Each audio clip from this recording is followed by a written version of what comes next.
Bu, titip arek-arek ya? Kami ke sana untuk menjalankan proker KKN kami. Selamat datang, dan terima kasih sudah klik video ini. KKN Desa Penari merupakan film horor Indonesia yang tayang tahun 2022. Film yang disutradarai Awi Suryadi ini diangkat dari sebuah kisah nyata yang ditulis oleh user Simpleman di Twitter, dan tulisan itu menjadi viral pada tahun 2019. Film ini sempat akan tayang serentak di seluruh bioskop Indonesia pada tahun 2020. Namun karena adanya COVID-19 dan PPKM membuat KKN Desa Penari tertunda. Film yang berkisah tentang sekelompok mahasiswa yang tengah melakukan program KKN atau kuliah kerja nyata di sebuah desa ini juga diperani oleh Tisa Biani Azahra, Ahmad Megantara, Kelvin Jeremy, Adinda Thomas, Agnini Hakwe, dan Fajar Nugra. Bagaimana kisah mula cerita ini? Yuk kita simak alur ceritanya. Sebelum melanjutkan, video ini mengandung spoiler. Toh, percaya aku sekarang.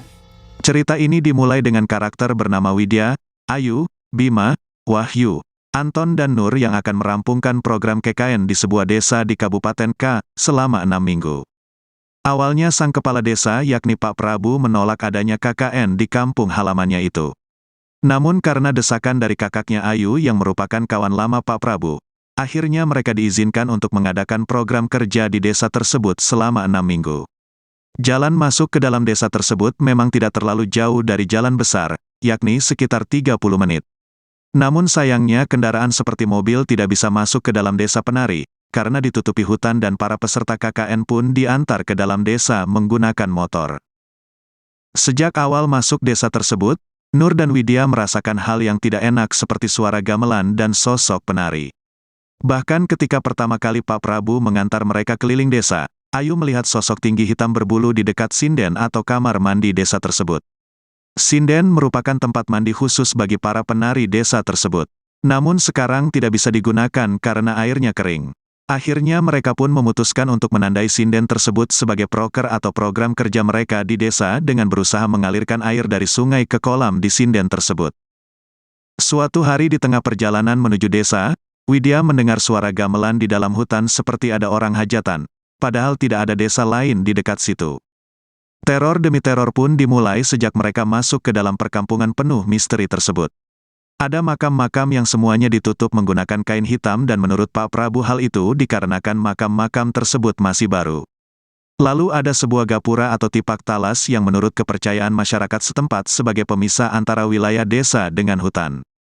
Di lain kesempatan, Widya diberitahu kebenaran dari warga yang bercerita, bahwa hitam yang dimaksud adalah simbol alam lain. Hitam bukan untuk yang hidup, melainkan untuk tanda bagi mereka yang sudah mati. Sedangkan penanda warna merah merupakan simbol dari petaka. Pak Prabu sendiri mewanti-wanti agar peserta KKN tidak masuk ke daerah tersebut. Namun pada akhirnya Ayu dan Bima melanggarnya karena mereka mengejar sosok wanita cantik namun ketika dikejar, ia menghilang. Karena cinta, pada akhirnya penyebab keganjilan dan hal aneh selama di desa Penari pun mulai terbuka. Itu dimulai ketika Bima merasa jatuh cinta pada Widya, karena ingin menjadikan dia sebagai pacarnya. Namun siapa sangka, hal itu yang membuat Bima didatangi oleh sosok jin wanita bernama Badarawuhi dalam mimpi. Di mana ia melihat Widya terlilit oleh ular besar.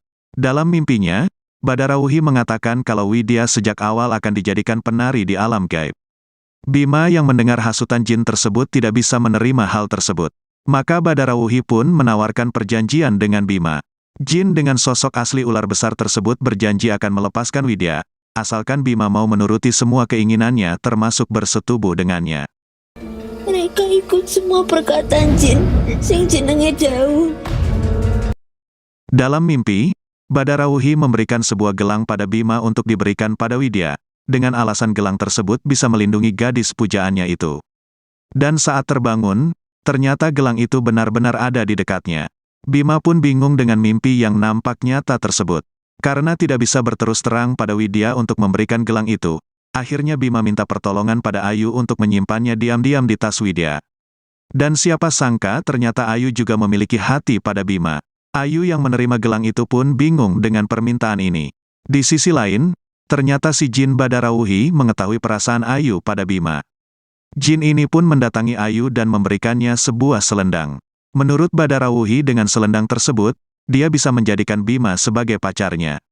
Beberapa waktu kemudian, perkataan Jin tersebut ternyata benar kalau Ayu bisa mendapatkan Bima dan melakukan perbuatan enak-enak di tempat sakral di sekitar tapak tilas. Hal itu pun pernah terpergok oleh Anton yang beberapa waktu lalu mendengar suara perempuan ketika Bima sedang onani. Seperti kata pepatah, Nur yang mengetahui perbuatan itu pun tidak habis pikir kenapa bisa kedua temannya itu bisa melakukan hal tersebut di tempat KKN mereka. Jin Badarawuhi pun datang dan mengancam Nur agar tidak ikut campur dalam urusannya.